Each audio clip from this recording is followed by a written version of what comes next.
Dylan and I just got to Alaska, and our first stop was Wrangell-St Elias National Park. This is the largest national park in the entire country, encompassing some of the highest mountains and thousands of miles of ice fields.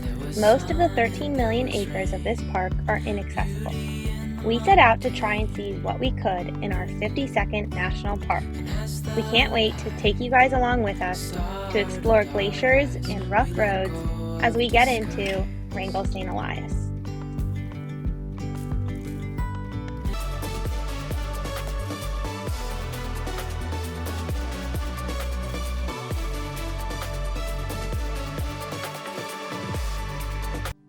There are only two areas that are accessible by car in this park, Nebezna Road and McCarthy Road.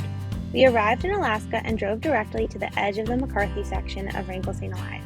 On our way, we saw stunning rainbows, a brilliant sunset, and even a moose.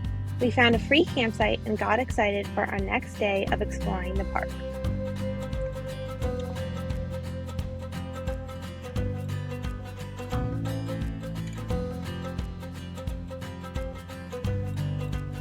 We are in Wrangell-St Elias, which is the largest park in the U.S., and there's only two roads though that actually go into the park, both of which are unpaved roads.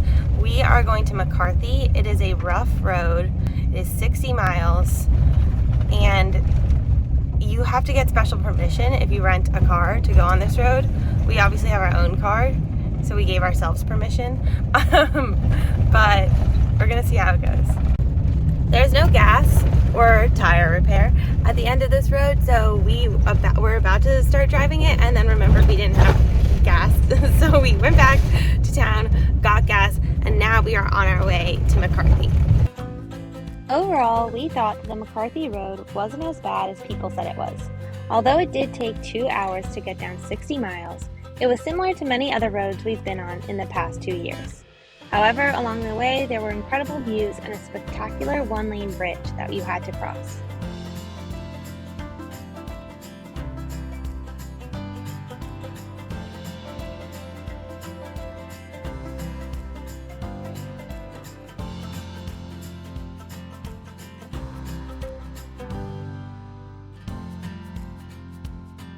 After 2 hours, we finally made it to the Kennecott footbridge, where we paid for parking and then walked across the bridge because there's no vehicle access to McCarthy. Once you're there, you can wait for the free shuttle that comes every 30 minutes to take you into town. Survived the road, and then we took the shuttle across the footbridge, so now we're in McCarthy. We're gonna grab some food and then grab the shuttle to Kennecott for the glacier hike. Most people will tell you that when they visit McCarthy, they fall in love with it. This is an adorable small town that really comes alive in the summer with visitors and workers. We spent time wandering around, and then we went to the Potato to get a delicious meal for lunch. The curly fries and the sandwich we got were impeccable. Satiated and full, time to get to that glacier. Also, it is way hot. It's not that cold, but we're wearing these in case of the glacier being cold. Right now I'm a little hot. From McCarthy, we waited for the shuttle to take us to the Kennecott Historic Area. This was once a booming mining town, but it was abandoned in the last century. Now you can visit this area, take a tour of the mines with park workers, or simply walk through and explore on your own, including buildings like this old post office and market.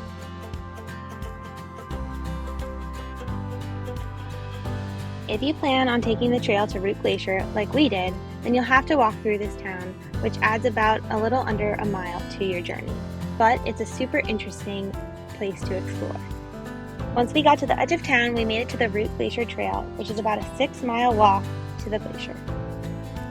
Oh my gosh, we wore too much clothing. It's hot out here. Taking off all our layers. The first part of the walk is through the woods, where you'll get some views over the dirt-covered part of the glacier before you make it to the glacier itself.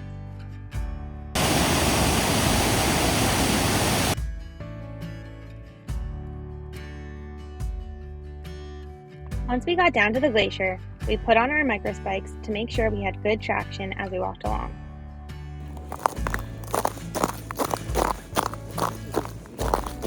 This was the first glacier we've got to walk on in our U.S. adventures, and it was so spectacular. We were blown away by the massive ice structures and formations, and we just couldn't help trying to see all of it. It was such a warm, or cold welcome to Alaska. We were so happy and excited. But the one thing we were determined to do at Root Glacier was to go into a glacial pool. We had seen others do it, and we knew it was a little dangerous, but we knew we also wanted to try.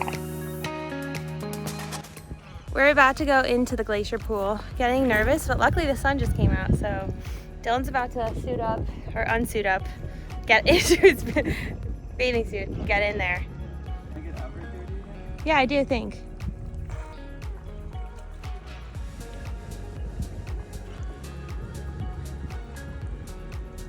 What if I can't get out? Ready? Mm-hmm. 3, 2.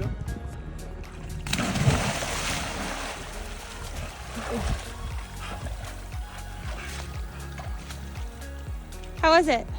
Fucking cold. How do you feel? I feel pretty good now. You did it! I don't know why I'm so scared.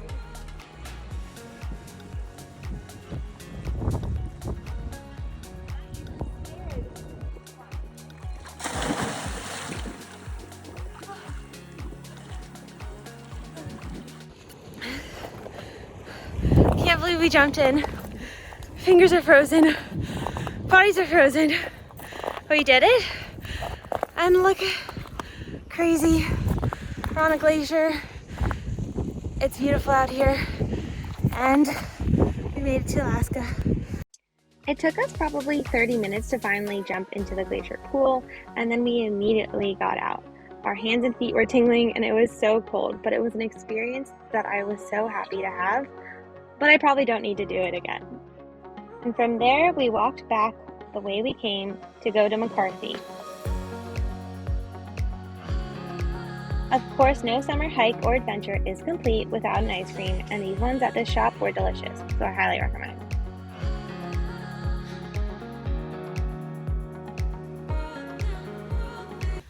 Wrangell-St Elias was an absolutely gorgeous park. We had such a fun time. Can't believe we went into a glacier. It took everything we had to go into that water, but we did it. We had a wonderful day, and we're already falling in love with Alaska. I hope you enjoyed watching our day in Wrangell-St Elias as much as we enjoyed exploring it. Make sure you like and subscribe to follow along with all of our Alaska adventures.